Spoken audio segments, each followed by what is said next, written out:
নমস্কাৰ আপোনালোকে super carry বিচাৰি আছে নেকি কমাৰ্চিয়েল পাৰপাছৰ কাৰণে যদি সুপাৰ কেৰি বিচাৰি আছে আপোনালোকৰ কাৰণে এখন সুপাৰ কেৰি লৈ আহিছো গাড়ীখন এবাৰ চাই লওক বৰ ধুনীয়া কণ্ডিশ্যনৰ গাড়ী লৈ আহিছো 2023 মডেল হয় 2023 মাৰ্চৰ টায়াৰ কণ্ডিশ্যন চাই লওক বডি ধুনীয়াকে বনোৱা আছে ভাল কণ্ডিশ্যনৰ গাড়ী লৈ আহিছো যদি আপোনালোকে গাড়ী বিচাৰিছে সুপাৰ কেৰি বোলে শ্বৰুম কণ্ডিশ্যনৰ গাড়ী লাগে তেতিয়াহ'লে এইখন নিশ্চয়কৈ আপোনালোকে গাড়ীখন চাব পাৰে ভাল কণ্ডিশ্যনৰ গাড়ী লৈ আহিছো লগত স্প্ৰে টায়াৰ জেক হুইলেন সকলোখিনি আমি প্ৰভাইড কৰিম টায়াৰ কণ্ডিশ্যন চাই লওক চাৰিটাই টায়াৰ কণ্ডিশ্যনে আপোনালোক দেখাবলৈ চেষ্টা কৰিছো কেবিন কণ্ডিশ্যনটো অকমান দেখাবলৈ চেষ্টা কৰিম কেবিনো ধুনীয়া হৈ আছে গাড়ীখন এবাৰ চাই ল'ব পাৰে ভালদৰে ভিতৰটো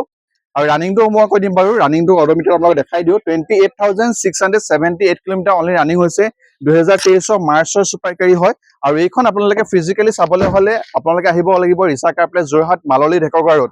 এইখনৰ আমি আস্কিং প্ৰাইচটো কম যদি আপোনালোকে ৰিফাইনেন্সৰ গাড়ীখন ল'ব বিচাৰিছে ৰিফাইনেন্স হৈ যাব যদি আপোনালোকে এক্সচেঞ্জ কৰিব বিচাৰিছে পুৰণা গাড়ী তেলে এক্সচেঞ্জো হৈ যাব আৰু এইখন আমি আস্কিং প্ৰাইচ ৰাখিছো অনলি 460 ওপৰ নেগোচিয়েট প্ৰাইচটো আমি অন টেবল ডিসকাশন কৰিম মাত্ৰ আপোনালোকে আহক ৰিচা কাৰ প্লেচ যোৰহাট মাললি ঢেকৰগা ৰোড আপোনালোকে ইচ্ছা কন্টেক্ট নাম্বাৰ দিয়া আছে আপোনালোকে আমাক ফোনতো যোগাযোগ কৰিব পাৰিব থ্যাংক ইউ